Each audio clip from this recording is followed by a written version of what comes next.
Guys, welcome back to the GDPodcast. It has been quite a while. What has it been? 3 weeks since we did one? It's definitely good to be back. We've got Rhapsody over next to me, smiling face over there in the panel, and Orbital Potato, as usual, hiding behind his logo. And for once, the stream chat, because it's a stream now. How you guys doing? Wow. So you're covering half of my logo with Yes. the stream chat. I'm not okay with this. Like, the contract that we signed for this podcast, like, I'm pretty sure that violates, like, every ticky box that I crossed. I don't recall, I do not recall this contract that was supposedly signed. Well, has been signed, and I don't give a shit. It's all good. It's all good. Tell you what, when you get your face back up here, I'll move the chat box somewhere else and we can fix that whole thing. You're gonna put it over my face. That's what you're gonna do. You're just gonna Exactly. put it right on my face. Exactly. Oh well. Oh, good I times. improve the quality of the stream incredibly by doing so. All right. No need to be rude. It's a bit early for that, isn't it? Come on, let's keep it. No, it's not let's keep it actually. all I've been up PG. for almost 24 hours, so it's not early for anything as far as I'm concerned. It kind of depends on which one of us you ask about that, because it's 7 in the afternoon for me, and it's 11 p.m. for Potato, and 9 a.m. 12 p.m. for Potato, and 9 a.m. for Rhapsody. Yeah. The Intercontinental Podcast. Could have gone with that one. That would have been a better name. No, I like the GD podcast. I like GD too, honestly. Having to come up with a different set of words to fit the acronym every single time. I have, the gosh darn podcast. Like, I've literally no idea what GD stands for. Like, I've already completely forgotten. Does that make me a monster? Gaming derailed, you goddamn. You should know this because you're usually the one that derails it. So, well, yeah, it's okay, Orbital. It's not like it's a podcast that you're on. Oh wait. I don't need to remember the name of it. My personality fills the gaps in my commentary. There we go. So you think. So you think. We have yet to see his face, so we don't know if his personality is making up for his face yet, but we'll just have to figure that out when the time comes. All right. That's They probably match if I had to guess. Disappointing. Perhaps. As it may. Perhaps. Speaking of disappointing things, we did not get a whole lot of questions in the last podcast. I'm sure we'll take some time intermediately here to go into what you guys are chatting about over there on the stream, but do leave in the description, or not in the description, I write the description. Leave in the comments if you have any questions about life, love, and the pursuit of happiness for us to answer. There are a couple that we may address next week, but we need anything that you're curious about so we can dig up some answers, whether they be realistic or crazy, and give you those. All right, so whether they be good advice or Orbital's answer. You better I was about to say you better specify if you want good advice. Wow. Do you want good advice or do you want Orbital advice? Well, that's just fine and dandy, isn't it? Great. Because Orbital advice is way out there. To the chat, are they? I am definitely paying attention. So good to be back, isn't it? So good to be back. I'd love it. I thought I missed this place, and then I realized that I was wrong. So there we go. I concentrate so much on Orbital's anonymity because he refuses to show his face, and he deserves all of the flack in the world for that. So, speaking of flack, there was a lot of flack thrown at Evolve when it came about a year ago. That is the first thing on our agenda, by the way. And Evolve was basically just a terrible business model, which they have since changed, and it's brought forward a lot of interesting things about the gaming world. When it first started out, $60 game with loads and loads of microtransactions, basically an unfinished game when it first came out. And usership just fell off a cliff. I think last week, before it went free to play, there were 256 players online. I think you can officially call a game dead when it hits that level. Yeah. That's just unsustainable. Yeah. It was pretty savage.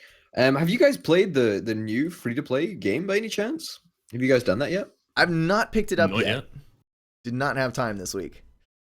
I played like one game of it, and thought that it was all right. I mean, I literally cannot give any information from one game because I could have had a bog standard game or a crazy outlier. But it seemed interesting enough that I sort of wanted to play it with friends and stuff. But by myself, not really, unless I was playing as the monster, perhaps. But yeah, maybe. Do you feel like you paid the right price for it? Is the question I have, Orbital. You know what? You speak of the price that I paid for it, right? I didn't pay anything for it, obviously, and at the same time, it was 18 gigabytes to download. Yeah. 18 gigabytes. I kid you not. 18 gigabytes. That itself is a hefty price to pay. If you're on, it's just going to keep going internet. up. Seems like every game that comes out, the storage requirements are higher because the textures keep going up and everything else. Yeah. It's pretty darn gorgeous game though, but them 50 gig downloads. It's nuts. Absolutely. I remember Shadow of Mordor was like 45. Good lord. GTA was like 70 or something. GTA was pretty nuts as well. I didn't get it though. I don't have GTA, so up till about a year ago, I wouldn't have had enough hard drive space, period, to download a game that big. Wow. All right. Welcome to 2016, Brink. That 1 terabyte hard drive was an awesome purchase. That was coming off of my only storage being a laptop 5400 RPM 500 gigabyte hard drive and a 245 SSD, which was basically completely consumed with my operating system and my base games that I was playing. Wow. Yeah, I was in a sad spot. Wow. It's a horrible position to have to be in. So you wouldn't be able to store the game. Yeah. I wouldn't be able to download it. That would take me at least 4 weeks of Australian internet. I'd have to borrow the internet of the county around me. Say, hey, sorry, lads, you're going to have to roll the internet up to my house today. It would be faster if you asked me to download it and I shipped it to you on a thumb drive. Yeah. Anyway, Evolve going free to play was apparently good for the user base because overnight they went from 250-ish consecutive users to over 1 million. It was like it was in the top 10 of the Steam usage metrics. So whether or not they can actually turn that into making more money or not is yet to be determined, but at least their user base is back. So if you wanted to play Evolve and you liked how the game played and you never got to because there were too few people to actually get a game together, that would be a good time.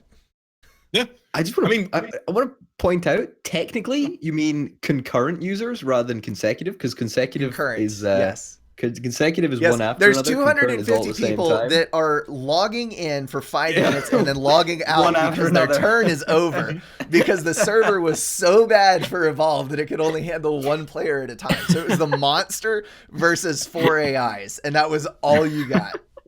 I was thinking it would be the monster and no one on the map, and they're just constantly hunting. Man, these people are really good at hiding. Guys? Anyone? Well, I guess I'm going to kill the generator now. So, thoughts on the whole paid to free-to-play thing? Because I have a couple thoughts on it, but I would like to hear... I haven't heard you guys' opinions on it yet. It's good. I mean, it's good for a few different reasons. First, Evolve is the example that we constantly bring up when we're talking about this is people. This is a AAA company releasing a game. Well, I mean, Turtle Rock Studios isn't exactly a AAA company, but they did have the findings of. Never mind. But still, it's a large game release that's kind of poisoned the well with its DLC options. It announced DLC before they announced the game, which is kind of the cart before the horse in almost a very literal sense. So hard when that was announced. Oh God. But so it's the example of that, and it going free to play is really hopefully the way of the future for people to realize, hey, you can't sell a game at full $60 AAA price tag and then try and nickel and dime the customer base from then on. And also, maybe your DLC option shouldn't split the player base to a point that you actually just can't sustain anyone. Especially when the initial amount of stuff in the game was so low. Because, I mean, like, with the base game, you only got a couple of monsters in the basic hunter classes, and there weren't that many maps. So yeah. I don't think it was even worth $60 to begin with. So I agree with Rhapsody's little assertion that he just made. However, I think that we would all be foolish if we thought that this was never the plan to begin with. I think that this was on the cards. No. I really do. I totally think that this was a plan. I think this was a cataclysmic PR disaster, which the company might be lucky to get back from. Evolve Stage 2? No. I think we're completely underrating like the people that are making the game. I think we have a conspiracy theorist on our hands. So Orbital, I'll give you, they would have been planning it far in advance of this. Like, they would have seen the writing on the wall and gone, okay, we need to retool and redirect the ship. We really need to change path here. But there's no way they released it for the full $60 price tag with all of the DLC options and just went, well, no one's actually going to buy this, but the people that do are going to keep it alive until we turn it free to play and then try and do a microtransaction scheme from then on. And the fact that it took a whole year to re-release the thing. Yeah. They obviously retooled it. They've got new game balance. They've changed a couple of the mechanics so the game flows a little quicker. And there aren't currently microtransactions in it, but they've just changed the entire way that the game is framed. So, well, yeah, it is a different game, but I think that if this wasn't on the cards before, it was on the cards since the game was released. I think this has been in the works for a fairly considerable amount of time. I think. Peter Meach in chat saying Evolve was meant to be a AAA game, but the market changed and they evolved, making that game took years. I would totally agree with that. And I think it's also a little bit telling that there were several other companies. Let's just take, for instance, EA with, I can never remember, Battlefront, the Star Wars game. Battlefront. They kind of went down the same road where they released a product that was really short on content for the full $60 price tag that was kind of a working beta. I mean, it was a fully functional game, but it obviously wasn't finished. Yes. And they promised, this is exactly the same way that Evolve did it. They promised loads and loads of DLC just down the road that would make it totally worth the purchase price of the $60 and the cost of the DLC. And this stuff just kind of never materialized, or it materialized after they already lost their player base because people realized it was basically a scam. Yeah, exactly. So it's the concept of early AAA access that Jim Sterling constantly coins in, which is basically that AAA studios saw the early access model of being able to release a game that isn't finished and get the full price up front and then go continue to make the game from then on. But they kind of forgot the whole goodwill thing that you really need. Like, it kind of helps to have the goodwill and also to have the indie price tag as well. You don't really get that burned on a $15 to $20 purchase. But if you spend $60 and find there's nothing in the fucking game, you're going to be a little mad about it. Especially when it's coming from a company that is supposed to release polished, finished products. And I think they're coming around from that, because that whole business model, it was around for about 12 months and the backlash has been so great that they're kind of starting to back off of that. So I think we're finally going to start seeing the full divide between where, if a AAA studio does decide to do it this way, it's going to be like the current Evolve model where they have free to play and then everything else is you pay for it, all the skins and all the extra stuff. So yeah, I mean, it's extremely telling that Evolve, one of the biggest games that did this, stepped back from the model and went, okay, well, clearly this wasn't working. Sorry about it. Mea culpa. How about we give... First off, apparently the purchase that they gave to the people who actually purchased the game, the amount of coins and different skins that they gave out are kind of meaningless, which is a little bit of a shifty play on their part as well, unfortunately. I'd assume you'd just go, sure, just have all of the DLC at that rate, rather than here's a certain amount of coins to buy DLC in the store. But at least it's not here's coins to get random box openings, which may or may not give you good stuff. Please, no more games with the crate and key kind of. I cannot bear any more of that. But furthermore than that, there's EA who made a statement. I can't remember there was a press statement. I can't remember exactly specifically who by. A few months after Battlefront came out, saying, "Well, I mean, that model didn't work. There was not enough in it." And it's really good to see two of the huge leaders in trying that go, I mean, let's not try that again. Yeah, for real.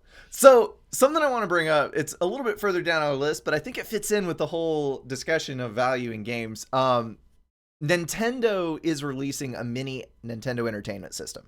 And the reason I think this ties in is because they are releasing it for $60.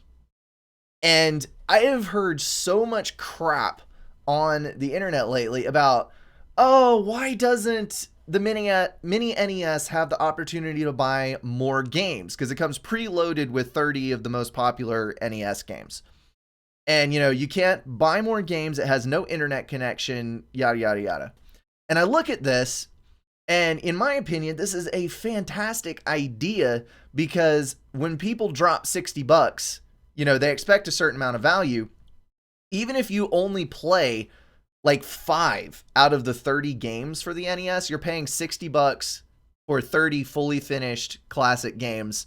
You got your controller, you got your hardware, everything works perfectly. I would love to pick up one of these. I don't understand why Nintendo is getting so much flack for like not having internet connectivity and expandability with it when they're offering so much for $60. To play the devil's advocate on this, though, an aged game does lose its value very, very quickly. Like, people are up in arms that the Call of Duty developers, whether it be Treyarch or Infinity Ward at the time, don't lower the price of their older games at all after a year or after the next release.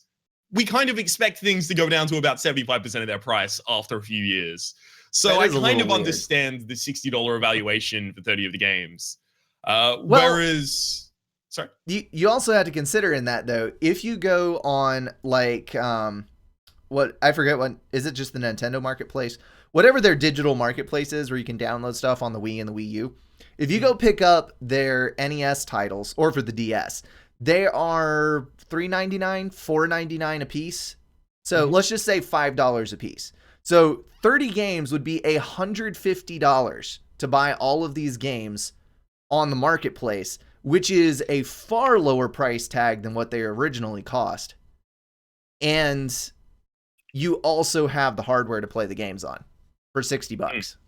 So I would say, like, for me personally, I have an NES. I played loads of NES when I was a kid, and my hardware doesn't work anymore. Like, the NES just broke. I can't fix it anymore. I fixed it a few times, and it's just done. So for me, this is really appealing. It's like an all-in-one package. Yeah, no, it's definitely interesting for that, for the nostalgia's sake, but honestly, I guess people are expecting more of it than a nostalgia cash-in. I mean, it's quite good value, I suppose. If you're, as nostalgia cash-ins go, it like is a if you cash look in. at, but if you look at a breakdown of it, right? It's $2 a game if you just take the base price. If there's like 30 games, $60, $2 a game, plus you get like hardware thrown in there. That it's not bad, I guess. It's like a humble bundle. You pay one big price. You pay one big price for 3 games you want and 72 others that you don't. Yeah. Yeah. Ain't no motherfucker gonna tell me they played Eats from the second humble bundle. I was the only one who did that on the Play's first games. I can't believe you actually played that. I did. I played it to its entirety as well. I may be the only. I don't know if their play testers played it to entirety, because how can you do so without falling asleep? That's savage. It's good that they got better. No, they got better. It's okay. They made Don't Starve and Invisible Ink, which is incredible. All right, cool story, bro. People pointing out in the comments that if you got a Pi B+, you could run emulation for a ton of different consoles for $50. That, my friend, is piracy. So, and also you can't underestimate the the length that people will go to just avoid having to hassle around with emulators and things like this. Yes. People will just buy if Emulators piracy are so becomes incredibly freaking buggy. hard. Yeah, what was it? Apple found that it was really, really easy to get people to buy music. Just make it really fucking easy for people to buy music, right? Like, click a button, spend your $1, here's the song. Whereas loading up your torrenting program, go find a website, find a reputable website, find a reputable torrent, download it. Have your computer die because you accidentally downloaded a Trojan. Yeah. Seriously, it's just about the ease of access and customer service that you get with it that actually pushes the product. Yeah, that's true. And that's why this is gonna sell like wildfire to a bunch of people who want to replicate their childhood. Yeah, like Nintendo isn't already rolling in money. Anyone want to comment on Pokemon Go? Yeah, I'll comment on Pokemon Go. I had an original opinion of Pokemon Go that was quite negative because I think all of us three can agree that we live relatively... Well, I mean, you know what? Brink has probably got the least of this, whereas Orbital and I can definitely agree because we have done so previously, that we live relatively sedentary lifestyles. So it's really difficult to play Pokemon Go and get anything out of it because the Pokemon basically has to waltz into your sphere of influence before you can do anything with it. So I had a relatively negative opinion of it as a result of that, and thinking, oh, I'd have to buy a bunch of lore incense in order to actually get anywhere. This game is bullshit. And then I needed to walk in the park. Exactly. I needed to go deliver files into the city. I went into City and went to Hyde Park and was just like, oh, there's a pincer over here. There's a fucking Caterpie over here. Oh my God, it's another Zubat. Yeah. Just get that. I was having a wild time with it.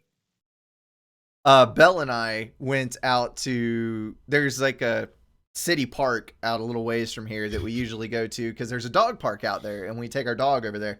And we realized, like, we downloaded Pokemon Go that morning and, you know, there's a little bit of stuff here and there. But we drove over to the park and, like, just walking around the trails in the park, there's so many Pokestops. There's like one every 200 or 300 yards. And there's a gym right across the street. And then walking all the trails, they're just loaded with Pokemon. So, yeah, if you have a place to go, it's a pretty cool game. And there's some fun interaction there. Because you're walking down the trail on your phone. And people you're passing are like, gotta catch them all. Or, you know, that kind of stuff. You're like, that was really cool, actually. Yeah, there's a 35-year-old man on a bicycle, and he's asking me about Pokemon. Yeah, have you seen the Rhydon around here? I saw a Rhydon on my map. It's about 1 click away, apparently. You back that way?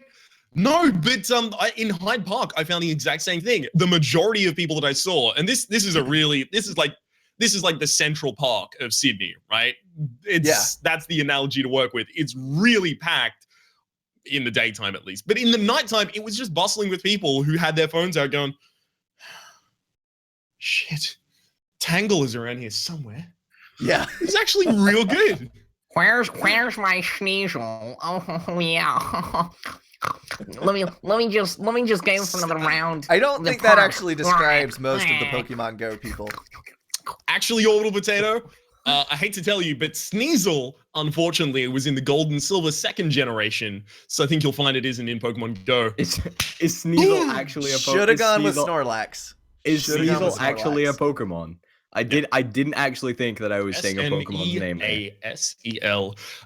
Bell says, Rhapsody, that's the point. You're supposed to transform your sedentary life. But I can't do that when I've got like hours of recording to do every day.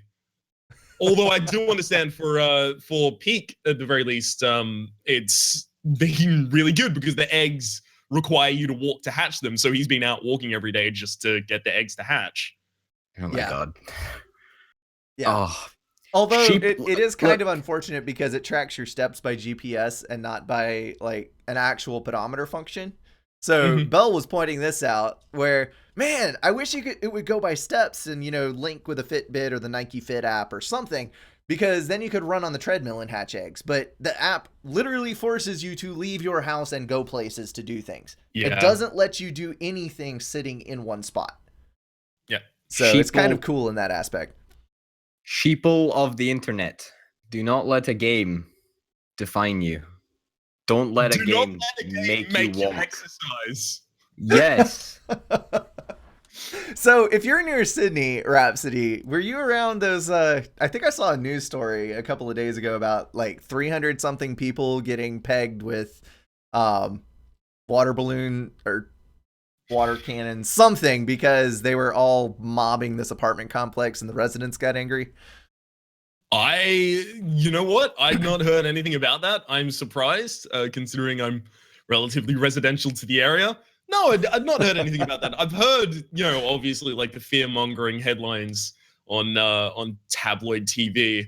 It's new kind of Pokemon hilarious. gang that's it was the cell phone gang that's taking over the streets. How to keep your children safe. And it's like, it's a fucking game, honestly. I mean, what you've got well over 1 million users, and there's like a dozen stories about bad things happening. So the percentage of accidents to users there is pretty freaking low. Yes. Just saying. It's just as low as to be negligible. It's just, I'm just not interested. Like, I'm just not interested at all. Like, I liked Pokemon when I was younger. Like, I really did. Like, I could get down and dirty with that sort of stuff. But, I still appreciate it as, a fantastic franchise and some really solidly designed games with some really great mechanics that I love to play around with. But I'm just not interested. I'm just so not interested. You would be the only one. Because as of yesterday, Pokemon Go had 21 million daily active users, passing Twitter. I mean, leaving Twitter in the dust. It's at like 6 million, something like that. Twitter has been on the downtrend for like 15 years. If it keeps increasing at the rate it is, it's going to crush out Snapchat and Google Maps for app usage. So, I mean, that's pretty impressive. Consider this, Orbital. It single-handedly brought Nintendo shares up 86%. Isn't that awesome? Single-handedly. Especially considering jumping as a result of the NX announcement that, we're going to have another gimmick controller because you like those, don't you? Right? No, it's all off the back of Pokemon Go. And that's really incredible considering that Nintendo has a minority mistake in Pokemon. A minority stake. Yeah. Allow me to unknot my tongue and actually enunciate.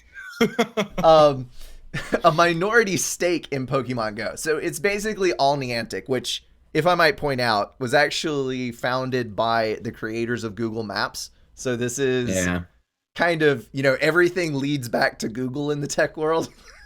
Yeah. Pretty much does always. Well, guys, a lot of people, Bell especially, slandering me in chat, saying that I'm a boring guy. I'll try it out. I'll give it a wee shot. I'll conquer a couple of gyms, see if I can do that, and I'll report back next week. I won't conquer the gyms though. This is going to be a Warcraft movie all over again. Yeah, exactly. We're going to get here next week. A potato is going to be like, you know what? I just decided not to do that. I didn't want to waste my time. But you won't conquer the gyms because every gym that I've seen so far has like a level 1000 something Dragonite in it. And I'm standing here with my level 14 Pidgey, and I'm like, oh, okay, I guess I'm probably not going to win that fight. Wow. Gray Matter in chat just pointed out, playing geo hunting is being boring. I did not even realize that because like 5 years ago, I went on a couple of excursions with some people where, did y'all ever do anything with geotagging where like, you tag a tree way out in the middle of nowhere and you leave something tucked in the tree and people sign their name when they visit that location? Geocaching, we called it here. Geocaching. Geocaching. Caching? Let me just go and get my geocacher. No, it's geocaching. Geocaching, come on. I didn't even realize that this is basically mobilizing 1 million people on geocaching. Yeah. Geocaching. That's right. Geocaching. Pretty freaking cool. It's based on the same idea as Niantic's previous game, which was Ingress, which was basically my understanding is it was a cyberpunk basically the version of the exact same thing where you took points and nodes and people could take them in AR. But it's Pokemon branded. And honestly, sometimes the branding is what brings people in. Yeah, exactly. Let's face it, if it didn't have Pokemon branding, this would be a mediocre app that may have blipped up on the radar, but it would be gone in a week. I mean, the example of that is, have you heard of Ingress before I said it then? Yeah. Well, only because I'd read other articles about Pokemon Go. Exactly. It's a footnote in the histories of this is how Pokemon Go started. Yeah. I just don't care about it though, guys. Like I'm just like, the fact that you have to walk is just such a limiting factor. Yeah. It's just so annoying. Like that is the worst part about this game, right? It's Potato. so bad. Potato. It's I the went most out and annoying walked part. 2 miles of trails in 95 to 98 degree weather. That would be what? 35 to 36 degrees Celsius? Yeah, it would. I think you can do it in your nice, chilly little UK over there. My nice chilly UK over here. Yeah. It would All be right, like well, a bright yeah. spring day to come over and take a walk in your country. It would be glorious. Mm-hmm. You know, I'm a busy guy, all right? Like, I don't have time to go chasing fucking fake little objects in the world. You know,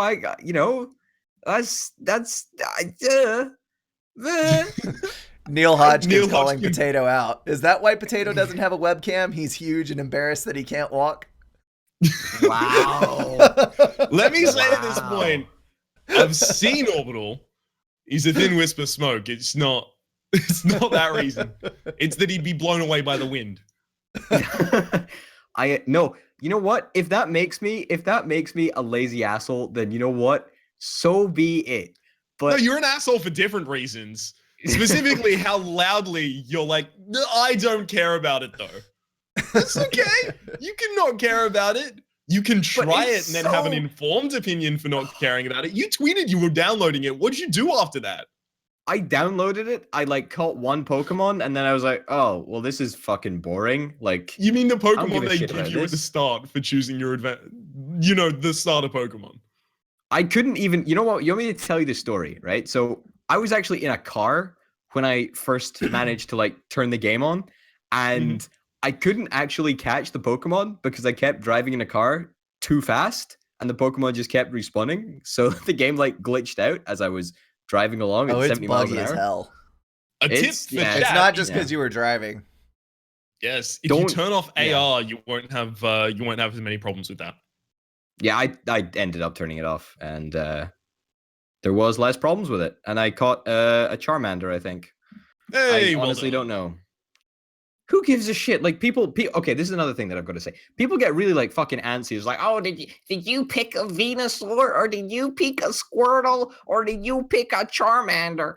Oh no, you picked So a are those the Venusaur. three You're options? gonna die. You're Charmander, gonna the worst Squirtle, bitch to and hell because you Venusaur? picked a Venusaur. you know, it's like I don't care.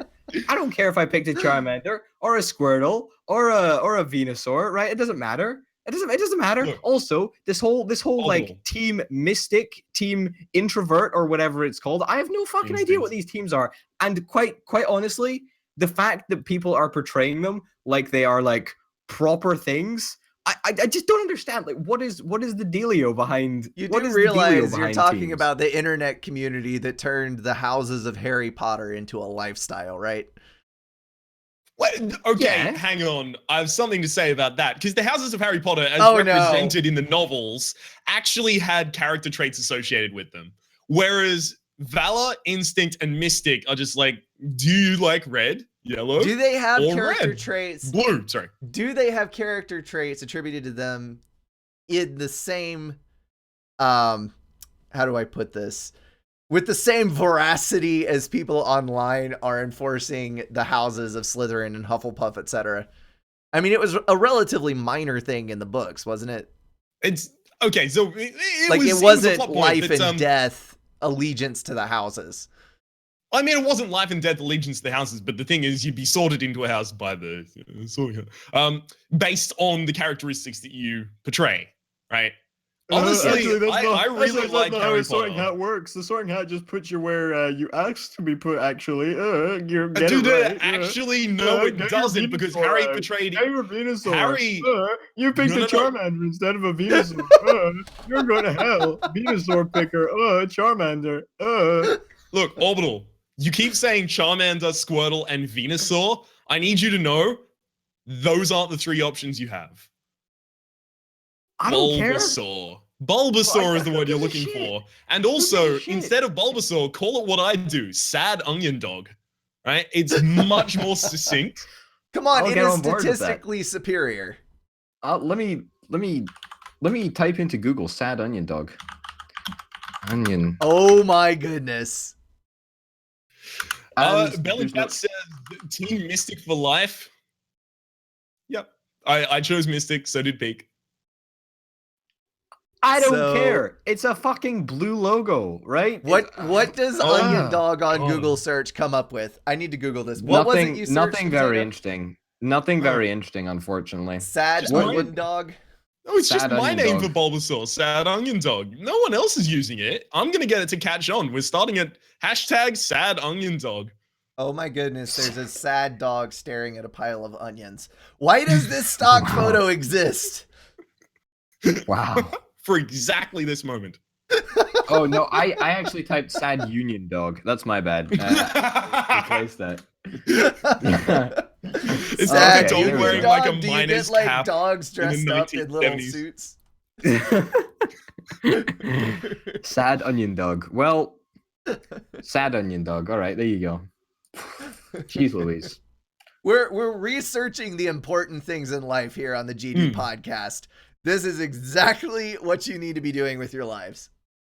Look, as a slight aside, I'd really, really quickly like to ask chat, houses each of us go? Because I know Orbital is either Slytherin or Hufflepuff. What? Yeah. What? All right. No. Oh. Okay. Right. All right. Let me give you my rundown of all the houses, right? And Here we go. where everybody fits. Okay. So, for example, And here's the Gryffindor. GD podcast living up to its name. This is the orbital potato interpretation of the houses, right? Hufflepuff. Hufflepuff is kind of like the hipster house, you're into herbology and stuff about that, yeah, that's fine. Gryffindor is for all those people that like think they're better than they actually are. Ravenclaw is super for people who think they're better than they actually are. And Slytherin is for like nobody, because nobody wants to fucking be in Slytherin. Like just nobody wants to be in Slytherin. Just nobody. Nobody wants to be in Slytherin. You have No, a You know, very except for unique all of those outlook on the people that houses. want to be in Slytherin. You know, They don't even want to the be in cunning classists. They don't want to be in Slytherin. Okay, Orbital, you are Slytherin as a result of what you just said there. I mean, I don't want to be in Slytherin. I'm not going to argue Exactly. this. I'm just going to take my Exactly. assignment. Nobody wants to be in Slytherin. Bella signs Brink Hufflepuff. With a streak of Yeah. Slytherin as well, apparently. Honestly, putting the 3 of you in houses, Brink would be Hufflepuff, Rhapsody Ravenclaw, Orbital Slytherin. I don't disagree strongly with that. I feel like I'd be probably closer to Ravenclaw. I'm not brave enough to be Gryffindor, and I'm not. See, these are the options, right? I'm not cunning enough and ambitious enough to be Slytherin. I'm not brave enough to be Gryffindor, right? And well, I'm not Hufflepuff, so Ravenclaw. Oh, Brink, are you just gonna take that? Are you just gonna take that, man? Oh, you gotta defend your house. That is. Ooh. I Them- could not possibly care less about this. You know what? Me too. Could But you all I've gotta care? I'm say- just going to sit here and let you guys squabble and wait till we can just move on to something else. Could All you I've gotta say care about about the this- whole CS:GO gambling thing? I could possibly. Say, I was gonna make a. Hey girl, why didn't you open your Gryffindor and let me slither in? Since that's the only good thing that you can say with Slytherin, is the fact that you can make some pretty dodgy puns. Okay, What? if There you go. If you can get a date with that pickup line, See, the thing is, with pickup lines, right? I'm sure it has to be, rule 1 and rule 2. Rule 1, be attractive. Rule 2, don't be unattractive, right? And then any pickup line, surely, as long as it's just reasonable as a conversation starter would work. Somebody said, "Potato, be my wingman." Yes. They would want you for their wingman because you would walk up and the girl would immediately turn around to whatever other guy was closest and claim them so they didn't have to go with you. Rawr, let me get my raven claws into you, girl. Oh. It's so bad, isn't it? Anyway, yeah, all right. Challenge That's all I accepted. wanted to say. That's all I wanted to say, right? Let's talk about something with a little more dignity involved. The CSGO gambling scandal. Oh my goodness. Oh. Okay, so quick rundown of the scandal. Basically what's happening is skins are tradable on Steam. Skins are worth real money. Therefore, you can bet skins on games taking place in CSGO or your vice of choice. And bam! We've got a huge industry worth like upwards of $6 billion, I think was the number that I saw somewhere, in what amounts to underage gambling for the most part. So, awesome. Awesome stuff. Unregulated underage gambling. I mean, I'm glad at the very least that the scandal that was brought to light, which is, of course, involving two particular YouTubers who, T. Martin and Syndicate, who were basically doing promotions for their own gambling website without disclosing anything about it. In fact, specifically being misleading. Oh, hey, I found this website, this cool website you can gamble CSGO skins on, right? Yeah. That brought light to this entire issue, which is really good because at the very least, Valve is starting to move against it now, off the back of the heat of that scandal. But it's really screwed up that this was allowed to start in the first place, regardless of the CSGO Lotto scandal that came afterwards. The fact that underage gambling was pretty much allowed by proxy of the ability to sell these for real world money through the Steam marketplace is kind of insane. Okay. Here's how I see this. There are three things happening here, which each on its own are not necessarily wrong or maybe only slightly sketchy. But when you put all three together, you end up with a terrible situation. So put this in a box. In one spot, you have people trading in-game assets. They're betting them on the outcome of a game, which is not terrible. I mean, it's stuff that you earn in game. You're trying to make better stuff. It's some friendly betting. That kind of stuff takes place all the time. I've even seen gaming communities where you have like chat coins where you bet on matches that are currently in progress and they're worth absolutely nothing. And you just bet on the outcome of the game and you have bragging rights for whoever has the biggest pile of virtual coins. So then that's one item. Then item number 2, you have a black market for valuable in-game items, which is not wrong in and of itself. EVE Online, is it EVE Online? Yeah, the space economy game. Yeah, Probably, yeah. Anyway, they have an entire economy worth millions of dollars based on the rarity of certain items and people paying real dollars for them. Now, they're not gambling in that, but there is literally a virtual bank where you can trade virtual money for real money or vice versa, and it's all fine. There is nothing wrong with that. There's rare items. People want them. They'll pay money for them. And so there's that. And then in the third box, for entertainment value, people are betting on CSGO games and there's match fixing, which happens a lot of the time in any unregulated sport. And it's relatively harmless. You can manufacture some reactions. It's not the end of the world. It's kind of like reality TV shows where, a lot of reality TV shows, they kind of know who's going to win in the end, or they determine who's going to win by who's being rooted for the most on social media or that kind of thing. I would say rarely, other than specified game shows, is the result up to any skill on the part of one of the people in the reality show. But when you put all three together, you've got match fixing in something that people are betting on with a virtual currency that can be converted to real currency. And that's where the gray area comes into, because you can hide in any one of the boxes and say, this is totally legal and there's nothing wrong with this. But when you put all three together, it's a problem. Mhm. So, you want my opinion? I think it's super fucking scummy. I hope that everybody involved gets the complete and utter shit suit out of them.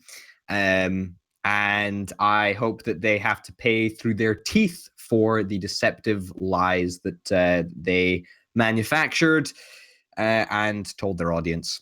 That's pretty much it. I think it's an absolutely disgusting way to treat your audience. I think it is deceptive. Absolutely. I think it's horrible. I think that it is immoral. I think that it is irresponsible. And I think that it's just plain old wrong. Like, just.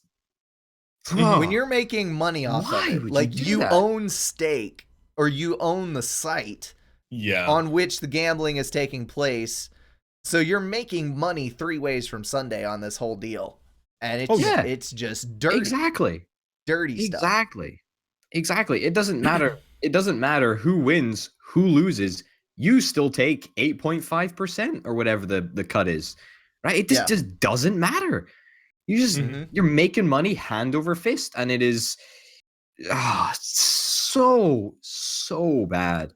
And I think it was quite hilarious as the sort of thing developed. I wasn't really paying that much attention to it. CS:GO really isn't my scene, but it was kind of mental as everybody sort of, as the internet understood what had actually gone on and subsequently imploded, and everybody just went mental.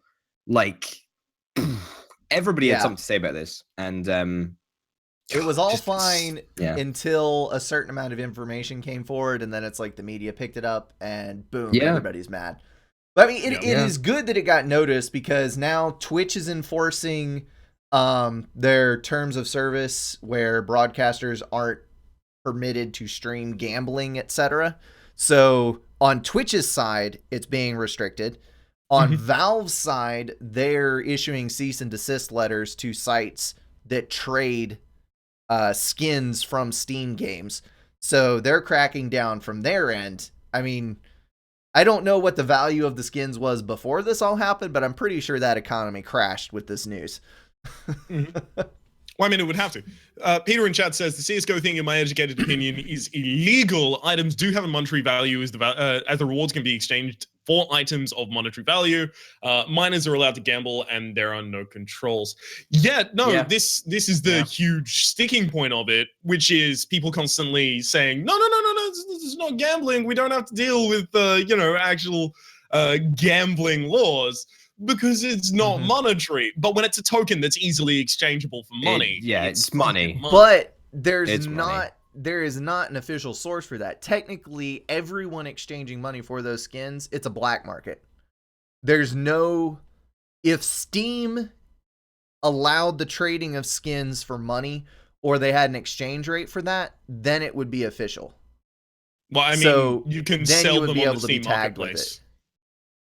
Yeah, exactly. It's it's fairly easy to just look up the Steam market and say, oh, this rare ass Charmander knife and my Venusaur knife, they've got a value of $1,050. So you can buy that, and literally, like, taking it. I don't see how people can defend this, because literally all you're doing is taking the item, sticking it on a different storefront, and then gambling with it. That's all you're doing. And it's just I'm not denying you that, but if things progress to the point where there's charges brought against them for breaking federal gambling laws, that's what their lawyers would say. That the items had no inherent value in and of themselves, and therefore gambling with them was not wrong. Specifically for CSGO Lotto's case, however, they're going to fall over at that, because on the website, it would list the current market value of the skin as you go. Holy crap. I didn't realize that. Yeah, that's bad. Yeah, that's really bad. No, that's good. What are you kidding? That's great. That means they're going to get sued. It's going to be. It's great for the FTC rulings, right? But hopefully, the majority of this is just going to be a footnote in some precedent that starts to bring about more transparency. You know what? And No, yeah, disclosure you know, on YouTube. fuck Valve, right? Fuck Valve for realizing Yeah. that this was actually going on for such a damned long time. You know what? And fuck the governments of the world for not taking action and being too ignorant to see that this blatant Let me, underage gambling was Let me occurring. stop you right there and point out the fact that most politicians are up to the age where they don't really understand what goes on the internet, like at all. No, but it's not. No. I'm not blaming the politicians. It's not the politicians' faults, right? It's the government departments that are supposed to be keeping tabs on this sort of stuff. They're still way behind on That's it, where though. the problem is. Yeah. Yeah, They're still way behind on it. This is their stuff problem. This is This Valve's stuff would problem, not and this is permeate those spheres. CS:GO's. When you said fuck Valve, I'm let me just say I am a huge Valve fanboy. I fucking thought they could do no wrong whatsoever. Huge fan entirely. Oh, no, hell, it's Lord entirely their David. fault here. They should have seen the writing on the wall when it started happening with Dota 2 stuff, and then realized, oh, this is going to carry over into CS. Watched it carry over into CS and started actually getting ahead of the community and saying, hey, these are things you can do, and these are things you strictly fucking cannot. And they didn't. Yeah. They wanted to give it a hands-off approach, and you can't do that with something that is strictly convertible to money. Yeah. It is definitely fuck Valve, right? But at the same time, it is also the responsibility of the departments in the government to take action. Because if Valve hadn't been forced to do this, they wouldn't have done anything about it. Because as far as they're concerned, they're making money. The fact that they're, they are making money on one hand, but at the same time, it's also hyping up events and building stronger bonds with a community of fans who are going to be watching the events, buying tickets to events, buying the skins, buying merchandise, a whole bunch of stuff. And I don't think that if Valve had to, they would be doing this. So fuck Valve. If they weren't getting bad press over it, there's no way they would have. I mean, I'm going to step back from the statement, fuck Valve. I'm going to move closer towards, you had a care of responsibility and you blatantly dropped the ball. Yeah. Yeah. Nah, but fuck Valve. That's fuck Valve. Along with the whole YouTube disclosure about gambling sites thing, there has also been quite a bit of hullabaloo over the Warner Brothers being hit by the FTC for failing to adequately disclose sponsored gameplay videos, which has kind of been an ongoing thing. If you remember a few months ago, there were some stuff put out by the FTC where, hey, guys, if you received money for playing a game, then you really need to put that crap in the title and the description and say it out loud in the video towards the beginning that, hey, I'm being compensated for this. And apparently Warner Brothers did not enforce that in the case of Shadow of Mordor, which is kind of before this whole thing came about, but still. Mm-hmm. They're being investigated, so... Yeah, no, they didn't even slightly make an attempt for that. I've also heard people talking about their initial contacts with the, what do we call them, MCNs? Multi-channel networks, being specifically devoid of talk about disclosure. The problem here is like twofold. One, you can pay influencers to play your game. They should disclose, 100%. But when the people that you also pay and don't have disclose are reviewers, there's a huge fucking problem. Yeah. So, Peter Meach in the comments, this should not be news anymore. PewDiePie and his massive team should know this, and I feel are being dishonest. I hope that that's being at least mildly sarcastic, because I actually did want to point out, this kind of goes back to the whole thing with, on the Pokemon Go coverage, you have a few bad examples being put forward as representative of the whole, when it's a teeny tiny little percent, and they're just doing it for the press. They want the clicks. It's clickbait. It has absolutely no bearing on the discussion as a whole. And if you read all of these articles, they reference PewDiePie where it says Warner Brothers had paid several YouTubers, blah, blah, blah, blah, blah. And PewDiePie actually did disclose. They're just throwing his name under the bus here as a means to get their articles to show up in Google search results and to boost their viewership. So I agree, and I disagree. Okay, because I've watched PewDiePie's response video to this. It's a really really good video, really really well thought out, and I think that it really does explain his situation quite well. But at the same time, I don't quite buy his argument because yes, he did put in his description, this is a sponsored video by Warner Brothers, and that is good that he's doing that. But it's not like, if we go back 2 years, it's not like he couldn't have done more. And well, I think I will that point out he's too just that being, was he's before, just being willfully. Yeah, no, but you see, even that was before even the if he didn't have FTC to. mandated that he had to disclose that, and most of these YouTubers did not disclose at all. Yes. So without being required to, and without anyone saying anything to him, without Warner Brothers saying anything, he disclosed that he was paid for the video. So he was actually one of the more honest ones in this situation. Yeah. So you he can went easily say, above and beyond the Call of Duty. well, okay, I don't particularly agree with that. He didn't right? do that though. Like this, it was in his interests not to put like at the start of his title ad. It was in his interest not to put ad in the thumbnail, and it was in his interest not to put this is a sponsored video by Warner Brothers at the top of his description box. And it's not like if we go back 2 years, everything has magically changed.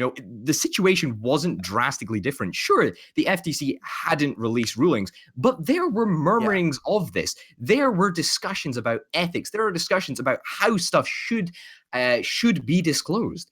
And For sure. it was not super, super, super different back then. And I think that PewDiePie tries to paint it as a much different picture. No, it wasn't. It absolutely wasn't. Right? The culture wasn't, hey, disclose just in case. Right? To have someone who actually did put a disclosure in any way, shape, or form was very far outside of the ordinary. Thank you very fucking much. That's why I said, know how this medium was 2 years ago. That's why I said he went above and beyond. Disagreeing. So, I'm not disagreeing. I'm absolutely not disagreeing with you there, right?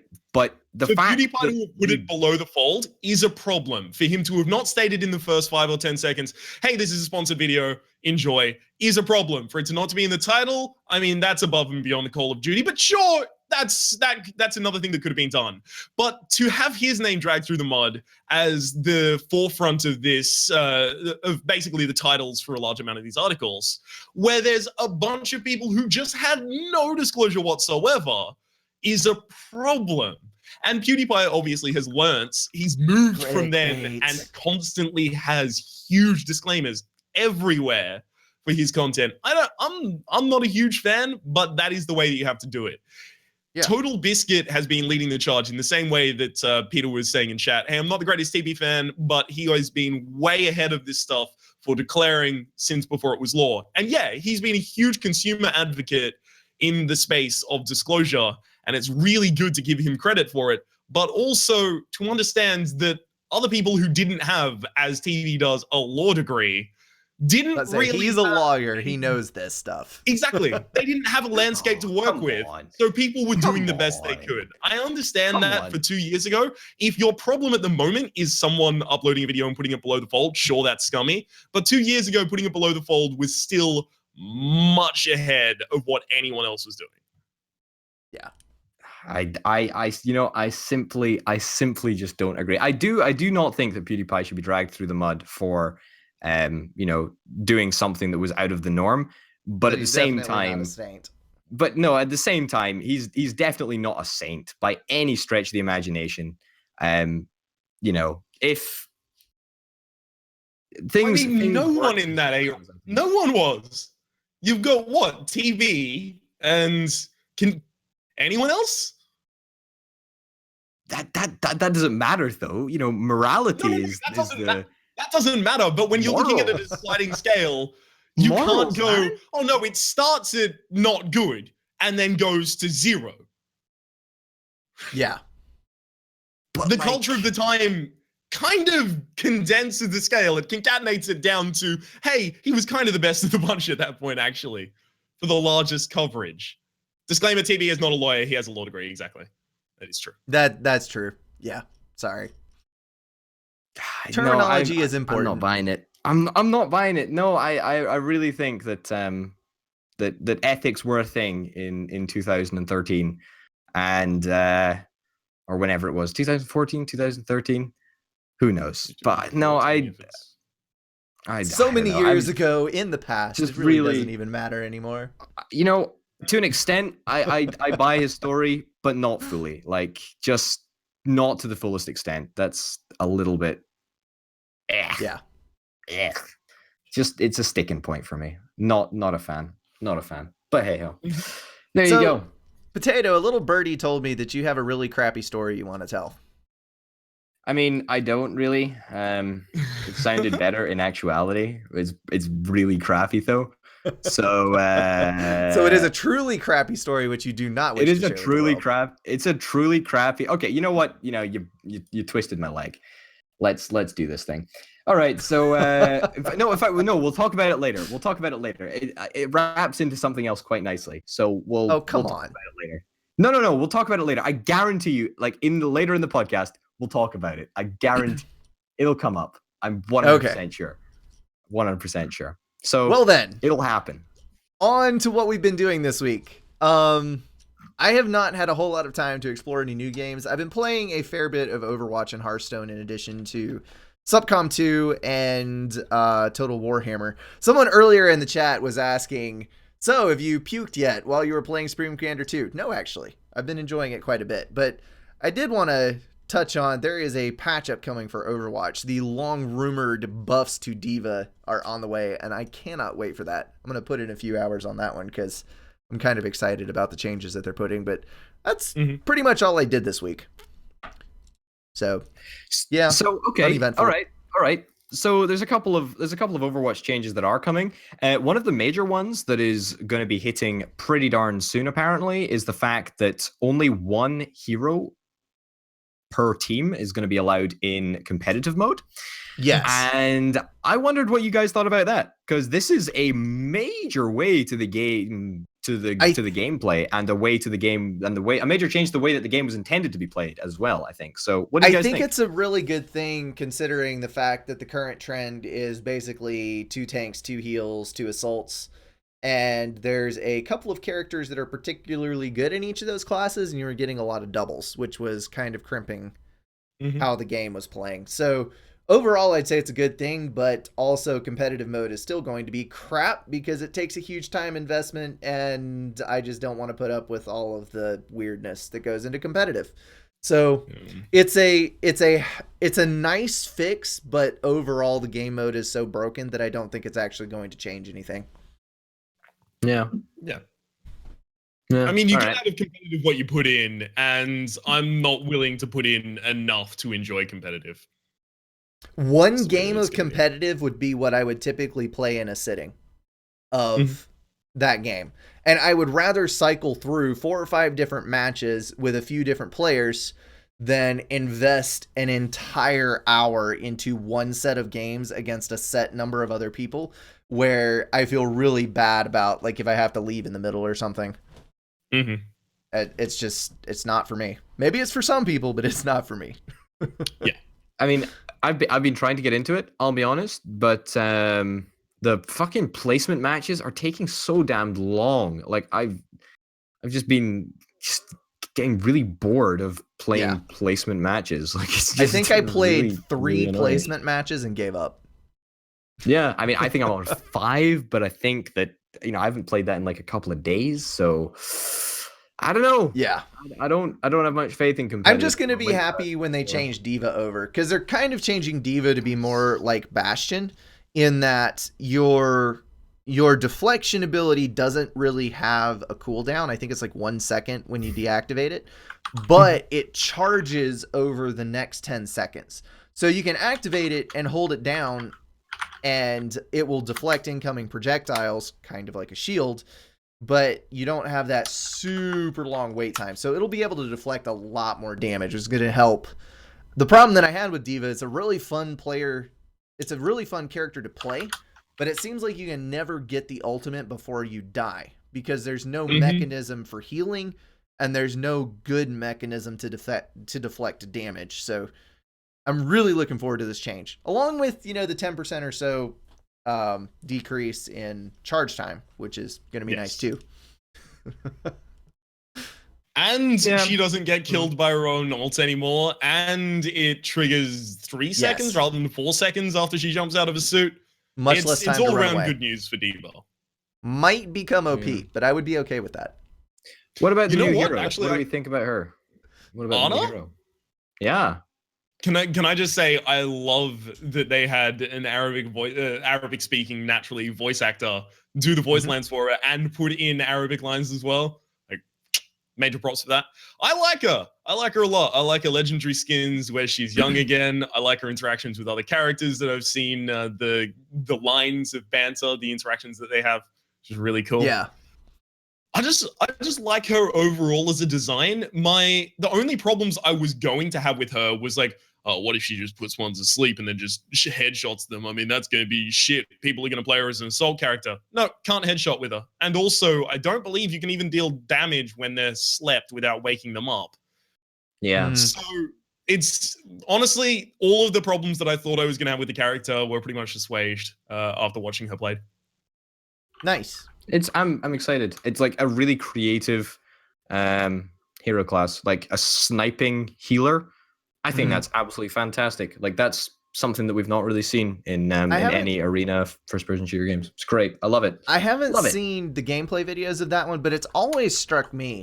Like when you go and watch the shorts for Overwatch and you start seeing the little glimpses that they give you into the lives of each of these players, the diverse backgrounds of all of their heroes is just incredible. Like the hidden story in that game. I mean, you have Soldier 76, who is, this aged war-weary soldier, and it just comes through in all of his voice acting and all of his lines, and then he has that short, where he's a softie at heart, really, but badass at the same time. And just the way that they weave all the stories together, I am looking forward to watching the story unfold almost more than I am into dumping 500 hours into competitive play. So yes, same here. Much more interested in the story and the lore. That's what made me buy the game in the first is the lore. Yeah. Well, I mean that's lore's got to be important because this is the company that has Warcraft and StarCraft and Diablo. So lore is kind of a big deal. I mean, building off that, that's what happens when you build the game as an MMO. So you build the world's lore and then just go, well, I mean, it's not going to work as an MMO. Scrap Project Titan, let's make Overwatch out of the ashes. So you end up with all this lore that you can put into these characters and you can make really drippingly real characterizations for them, which is really good. Honestly, I'm really blown away every single time I log into that game and actually check out the characters. But it's good stuff. It's really good stuff. Great game. You got anything you want to comment on Rhapsody? I know you haven't played much new stuff this week. No, really. I've only been playing Don't Starve Together, Shell Shock Live. Yeah, my kind of usual stomping ground. You know what? I've been playing a lot of Enter the Gungeon. I don't know if I've talked about that on the show before. Have not. Really good twin stick roguelike. I believe there was rumors of there being DLC in the upcoming half year, which would be really nice. But at the moment, with its base game, it is absolutely amazing. It's if you liked Nuclear Throne or Isaac, then you're going to love Enter the Gungeon. It's the shortest way that I can explain it, honestly, without going super in depth. I've heard nothing but good things about it. I just have not played it, so. It's a really, really good game. Unfortunately, it was on sale, so you might want to hold off to pick it up, but sure. It's it's definitely worth picking up whenever you can. Yeah. And Potato, you have a massive list of games. Care to dive into that? I cede the rest of my time to you. So, all right, the remainder of the half an hour, the remainder of the 3/4 an hour, whatever, is going to be because of course we were off. And there's just been so much good stuff happening. All right. First things first, I played a game that just released yesterday or the day before, who knows, and it's called Soviet Monsters Ercanoplans. Like I shit you not. Okay, that is the name. Ekranoplans, right? And this is like a simulation game all about planes that have some weird like hovercraft ability that allows them to like float on the water. It's super weird, and this is actually where my crappy story originates. So Rhapsody, I already told you this, and I'm aware. I think you thought it was quite amusing. So I actually left a review on this game. There's only like a couple of reviews at the moment.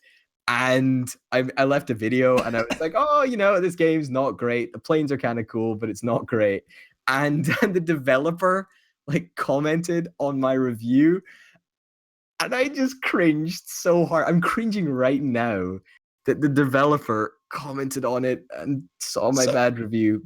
But so you're missing the best points. First off, that you didn't recommend it, right? And I didn't. Look. Yeah, exactly. You've got to not recommended. You received the product for free, and you did disclose that, right? So people do know that this was a review that you were doing on a review copy. But the developer's response was like, "Hey, here's something that I can only know if I actually watched your whole video." No. Oh wow. That's it. Oh God. Well, maybe not my whole video, but like at least the first 10 minutes, like the lion's share of the fucking video. Oh my God. Doesn't seem too pissed off though, does he? Like, you know, he seems mostly okay with it. Mostly. Yeah. Yeah, so is this a one-man really, crew or yeah. a company, or what is this? Merge Games Productions. Quite frankly, I have no idea. It's like published and produced by like 6 different guys, and I don't quite understand. But a really weird game, as in like I genuinely do not think that all of the levels that are in this game have been place tested. I genuinely do not think that all the levels have been tested. I think they were having a contest to see how many jet engines they could fit on one fuselage without it collapsing. These all the planes that are in the game are either real planes, like that were actually designed, or are one stage beyond planes that were actually designed, because they are on real world, like actual Ercano planes or whatever. Wasn't it right after the end of World War II that Russia was like they built that gargantuan wooden seaplane that ended up being so huge that they could never get it into the air? Yeah, that is immediately what I thought of when I saw this. It was never the one that you may be referring to, like the KM, or the Caspian Monster, as the CIA referred to it as, was never meant to fly, just meant to zip around like a couple of meters above sea level. Super weird concept. I don't know why the game was even made. I didn't know that this was like a thing. But apparently some people are like really passionate about this sort of stuff. The game is horribly textured, by the way. Like the menu I can see that. is the same as the pause screen. Like I actually draw attention to that in the video.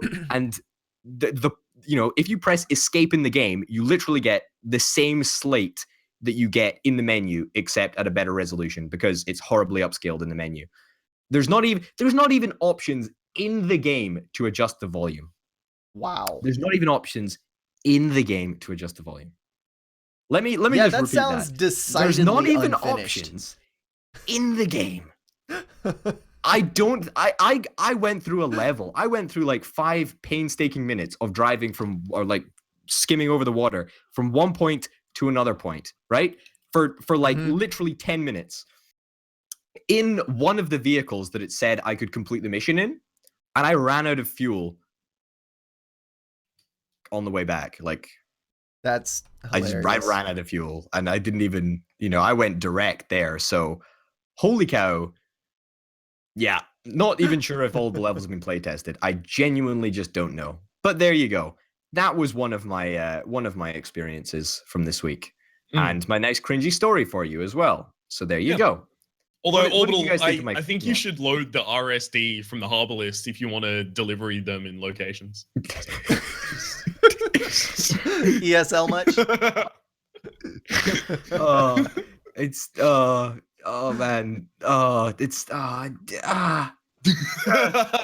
It's just it doesn't make. I just don't understand.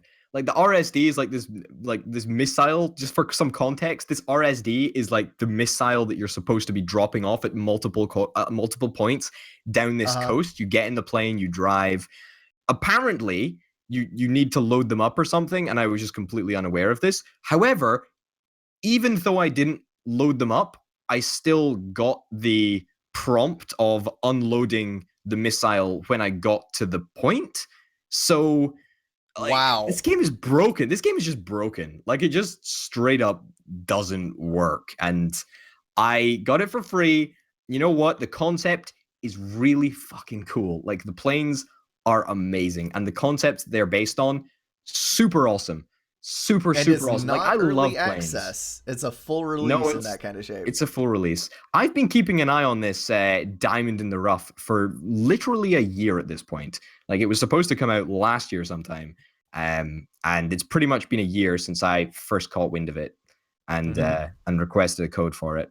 But finally released, and it's pretty terrible. But the planes are fucking awesome, and I really like the planes. Like, I'm a plane guy. Do not really a great like game make. Exact. That's a great motto. That is a great motto. Fantastic. Wisdom smacked down on you by the brink of insanity. What else you got? Okay, my second out of my long list of games is a game called. What should we talk about first? Let's talk about Project High Rise. Project High Rise, super awesome management simulation strategy game. Did you guys ever play like Sim Tower? The classic. I did not. No, me neither. Have you guys ever played you know like a modular like skyscraper building game where you just build your own skyscraper up? It's super duper awesome. Like, it is awesome. You can make your very own skyscraper, and in my little Let's Play series that I've got going on my channel, I've got 69 Orbital Potato Avenue, which I must say is the building that satisfies all of your needs in their entirety.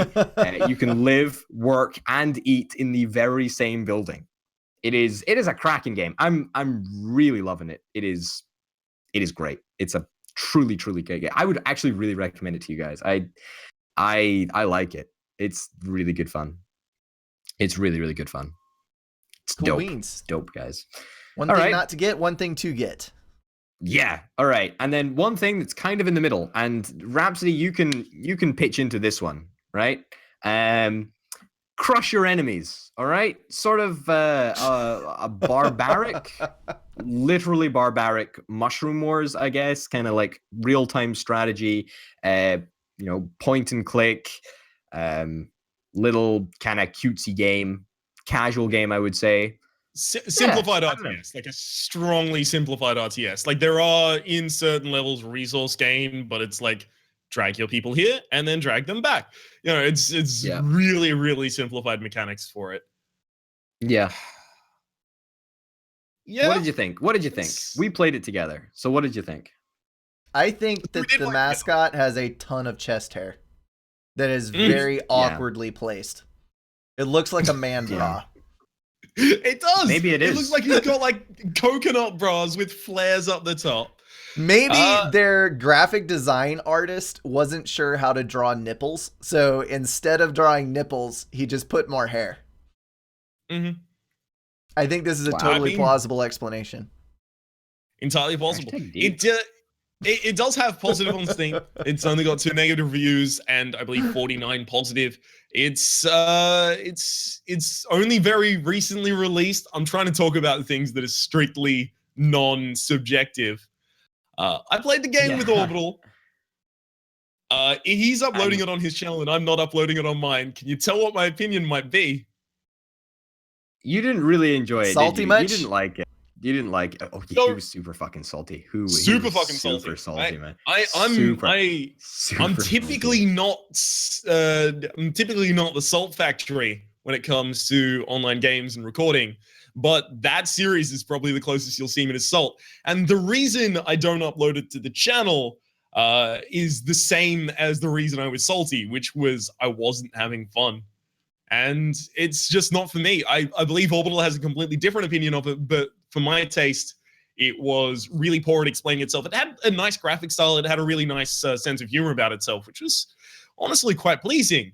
But as soon as I got into the gameplay, it was like, yeah, but could you just be different? Like just all of this, but completely not any of this. Just like all of the flavor and completely different gameplay. Thank you.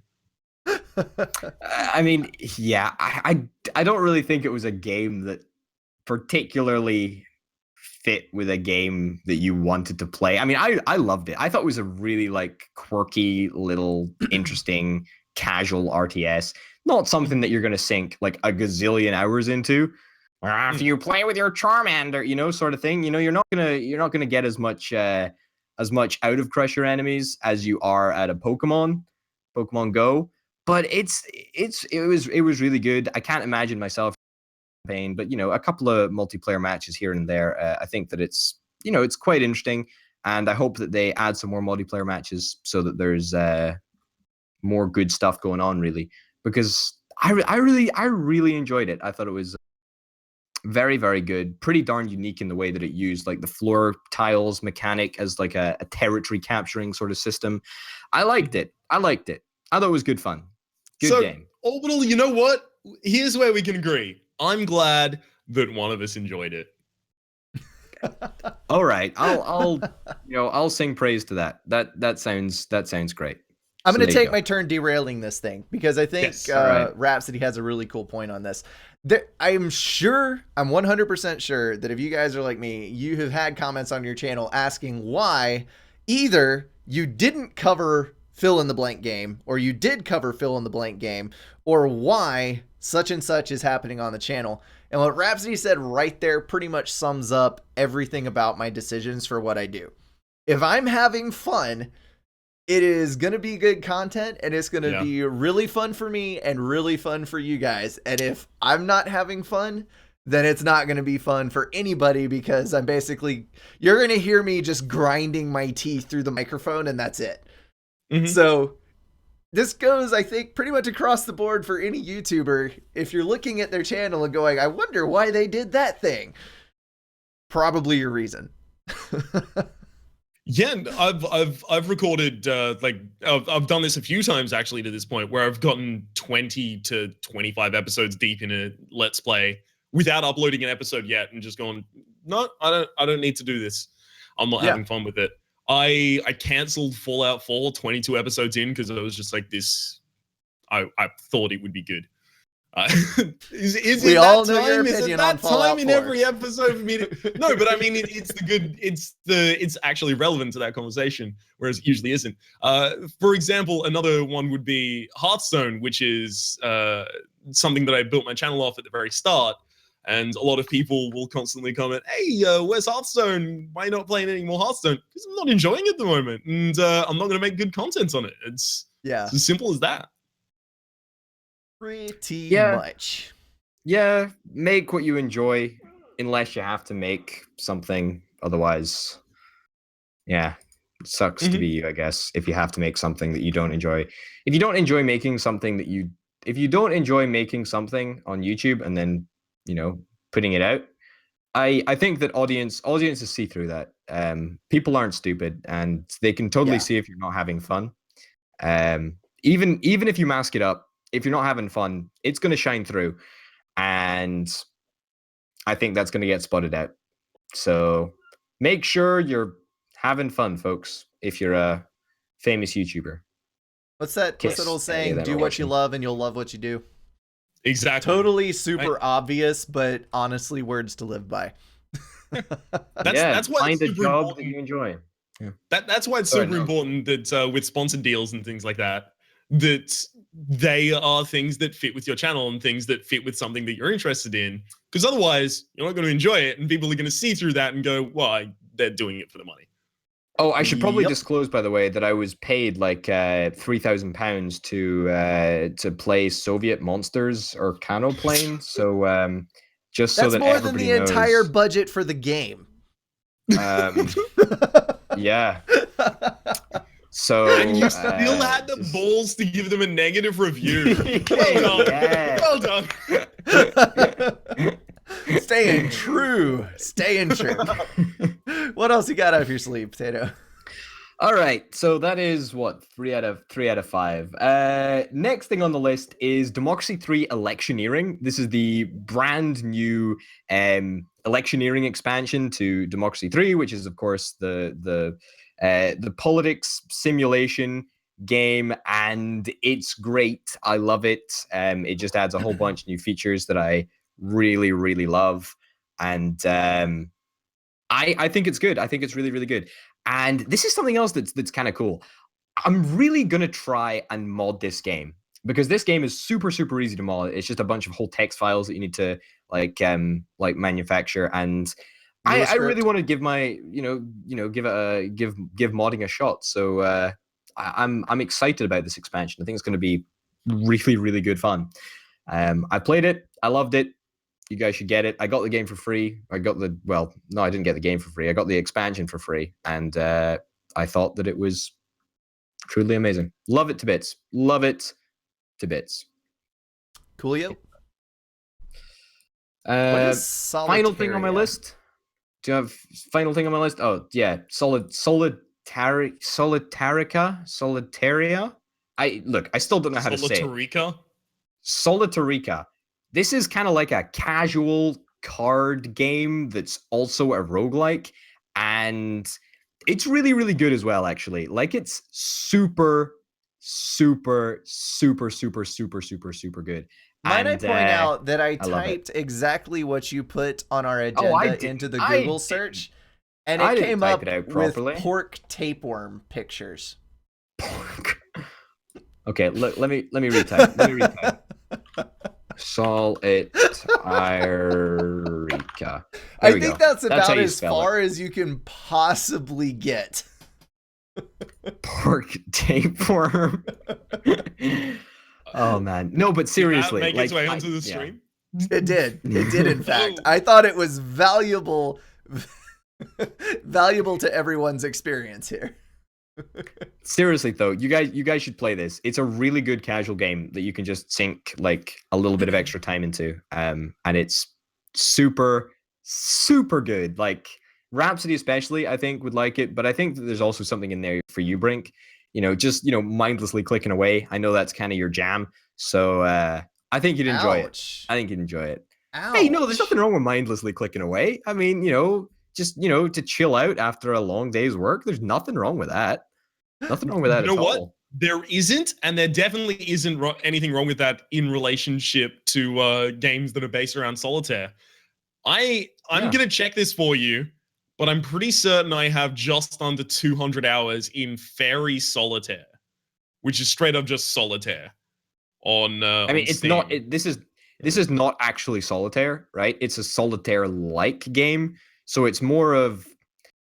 It's not a maths game because it's quite simply just not a maths game, but it's just got cards and it's just about finding patterns, and you get different types of cards that you can use to combo together and stack. And it's really, really good because you can really abuse the mechanics, right? And when you can abuse the mechanics in a game intentionally, that it's intentional that the mechanics can be abused in the way that they are. I think it's really, really, really, really cool. And this game is really, really flexible. And I think that there's a much, much, much, much, much deeper level of strategy than I think anybody gives it credit for. Because it looks like a crappy card game. It's not. It's great. It's awesome. I saw a game. This reminds me of, what was it? Frost? I saw a game. It's a deck building game where you explore a frozen world and you have to survive all of these calamities and save all of your tribe with you. And it looked somewhat similar to this. I almost considered picking it up. Might have to pick this one up instead. It's really good, man. I think you'd like it. I really, really think that you'd like it. It's a good one for sure. Cool beanie weenies. And that's it. That's all. That's all of my list of games, and it only took us 20 minutes. Because Potato plays everything under the sun. Yeah. I mean, because Potato has no standards. Come on, right? It's been 2 weeks. It's been 2 weeks. It's been 2 weeks. It's been 2 weeks, and neither Brink nor I have played anything new. And you've played 7,000 different ones. Okay, all right. No, I've got to come back to this. Mr. Supreme Commander over there. All right. That's like his me? his child. Oh, wait, I've All never right. played- And you've been getting back on top of all of your stuff after after stopping all of your series. So, After, it's understandable why you haven't played anything new. Study know? break. Thank you very much. Well, yeah, exactly. Well, yeah, but Some you people still- have still good got some excuses series for after that. stopping YouTubing. Yeah, well, exactly, but that doesn't mean that I get shafted for playing a lot of bunch of games. I just had to worry about my Just because, education. just because I don't have my Venusaur out and my Charmander and my Squirtle, doesn't mean that you They're guys should be not shafting the me. same tier. Look, Venusaur, Charizard, and Blastoise, or Charmander, Squirtle, and Sad Onion Dog. Those are your Let only me just choices. get my Blastoise, my Squirtle, my Charmander. Yeah. Two of those are from the same get my evolutionary line. Blastoise You and fuck. Charmander. I think Wartortle should have been the top name. Yep. I actually Wartortle like is the coolest Wartortle. motherfucker. I like Wartortle better than I like Blastoise as a name. I like how Blastoise looks, but Yes. Wartortle is just like, stop right there. You've hit your peak on the naming schemes. I mean that's it. Mm-hmm. Yep. No, I 100% agree. Blastoise. Oh my Charmander. God. Are you Venusaur. really putting on a nerd voice in a gaming podcast on YouTube? Oh, no. gaming? No. I'm not putting on a nerd voice. You don't sound anything like a Pokemon. Just saying. I'm trying to sound like Rhapsody. Am I doing a good job? So I have a That's not question even- for you, which has been posed to many people, and maybe one of you has an answer. Are Pokemon named what they are because of what they say, or are they intelligent enough to learn their own names? Intelligent enough to learn their own names. Okay, Who gives a shit? Who gives we'll a roll with that. See, I have to say that because for them to come up with the puns that are inherent in their name, like Wartortle, right?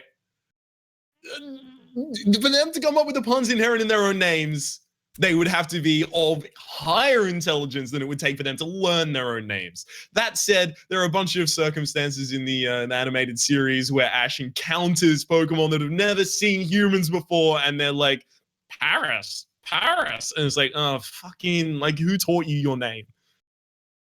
Maybe they're all Understand- telepathically linked. Yeah, sure. They're telepathically. You know what? It makes more sense than the majority of what goes on in that animated series.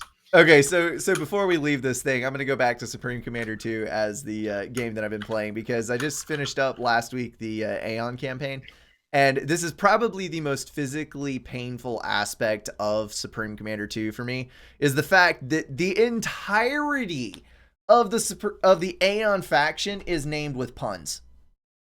Let me Really? pull this up. Aeon Subcom 2 unit names. Okay. The Illuminate names. I'm going to read a couple of these to you, and you tell me what these units do. We do both. Simulation already in Oh, progress. crap. Mute tab. That's an ad. So the We Do Both is a fighter bomber, and it does both things. There's a pull and smash. There's an Air Nomo, which is Air No More. It's an anti-air platform. It's like every single name in this entire faction. I'm playing the game and I'm trying to describe all of these units and I'm trying to call things by their proper names, and just a little part of me inside dies every time I say it. I don't know who had the ideas for the naming schemes here, but it was terrible. Brink, if you want us to guess these, we'll guess them. You give us a name, I'll buzz in, or we'll buzz in, and we'll tell you what it is. Yeah. Sign me up. All right, hold on. Let me find the complete list of names. Give me about 20 seconds. Potato, do you have a 20-second story? What about a joke? Okay, Anybody know do any you have good a joke? jokes? No, I bet Rhapsody knows a joke though. Like, I don't know. Yeah, I do. His name's fucking Orbital. He's down the next corner. Hey. Charmander dies at the next gym. Or should I say, Charmander. Charmander dies with next I didn't gym. even get a Charmander. What did you get? Jeez. Tell me what you get. What did you get? You got a Of course I got a Blastoise? Squirtle. Are you kidding me? Oh, you got a Blastoise then. All right. Better than a I got a Venusaur. Wartortle. Thank you very much. Okay. Blastoise. So here's a couple here's a couple unit names. We'll find ya. Scouting. Potato, do you have a guess? Well, yeah, I mean, scouting. It's an experimental sea hunter. Come on. It has these little That's drones that fly bollocks. around and they That's bollocks. swarm around any unit that they find and kill it. Uh-huh. All right. So I'm Okay. just gonna straight up say that that's a bad pun. That's a bad name. I so mean, so here's another one. on many levels. Urchinow. Sorry, what was that? Urchinow.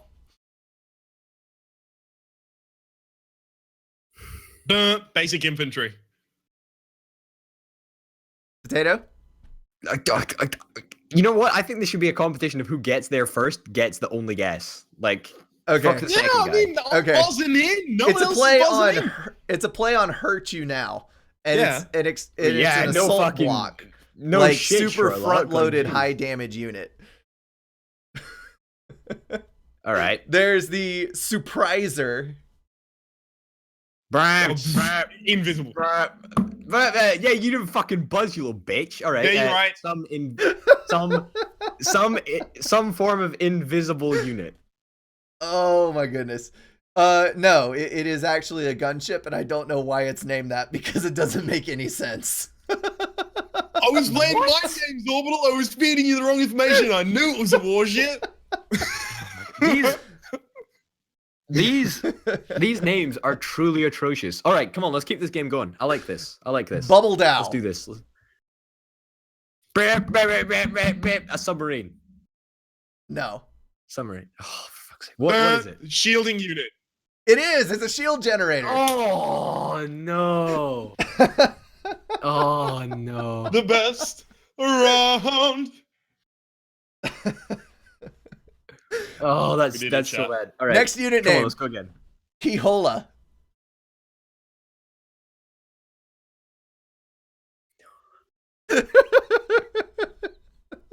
Can you repeat that? Kihola.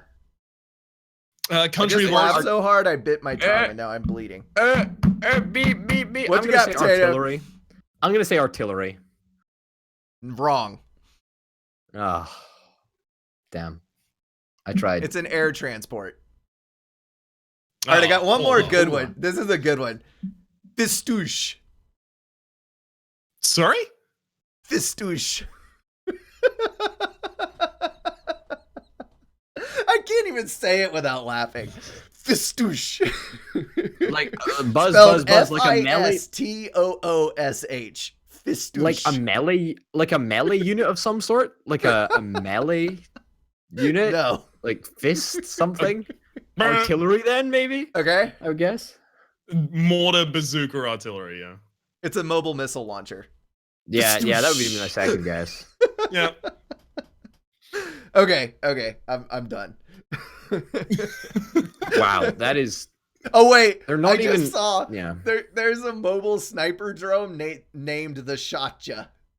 SHOTJA.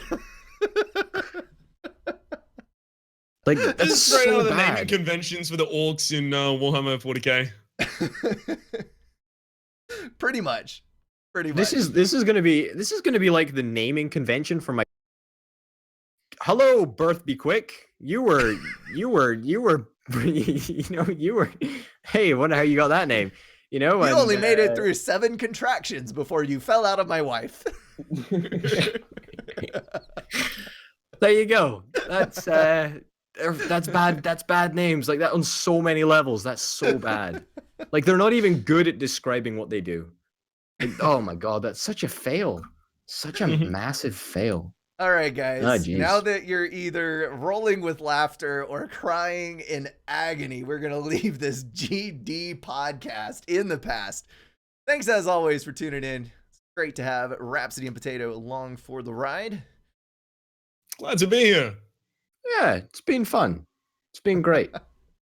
And we will be back again next week. Same time, same place. Don't miss it.